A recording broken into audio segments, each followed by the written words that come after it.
This is Kris Gardner speaking with Conference USA Commissioner Britton Banowsky at the 2013-14 Basketball Media Day. Mr. Commissioner, just give me your thoughts on basketball overall. Well, I mean, it's going to be exciting conference. We have more teams in the conference than we've ever had, and actually we're the largest conference, I think.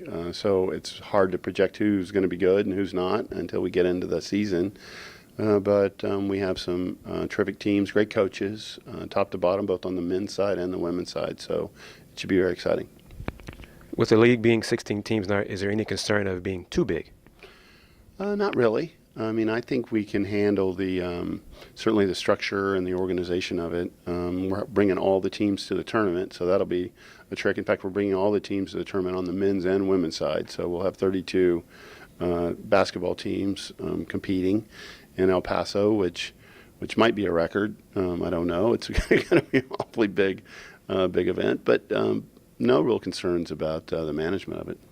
Do you have any thoughts on improving the attendance overall for basketball, get your fans to come out and support the teams? I mean, we got to win. We absolutely got to win. We have to win in the non-conference. What we do in November and December will be huge. I think if teams can get off to a good start, they'll see that their attendance will grow and certainly will maintain and possibly grow. What we can't afford to do is get off to a slow start. Now, shifting gears a little bit, and talk overall about where you see the NCAA athletics as a whole. You know, I like the NCAA. I think that it's a diverse organization, one that manages thousands of universities at Division II and Division III and Division I, and then the high school kind of high-range resource schools at FBS. And so it's hard for that organization to be all things to everybody, I think. And so the challenge is it has solving some of the major problems around college sports. The commercial influence and how we make the student-athlete experience better is ongoing. And so my hope, obviously, is that they're able to develop a plan to drive solutions.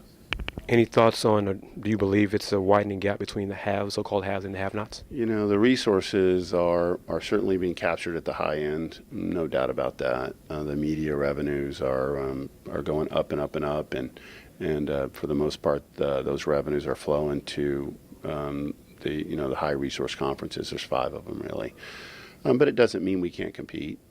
I think we have competitive programs. We can step up, and I talk to our coaches. I say, don't think about just getting into the tournament. Thinking about competing deep and trying to win a national championship in all sports. So I believe we can do that, and that should be our goal. One last thing: when people hear about Conference USA, what do you want them to think about? I mean, I want them to think about a conference that does a good job of not only competing on the field or on the court, but also graduates its student athletes, make sure that the student athletes go into society prepared, and then ultimately is a conference that gives back to the community. I think that's something that we feel is important as a league, and so as people think about us, I hope they think about us across all those kinds of platforms. Thank you very much. Thank you.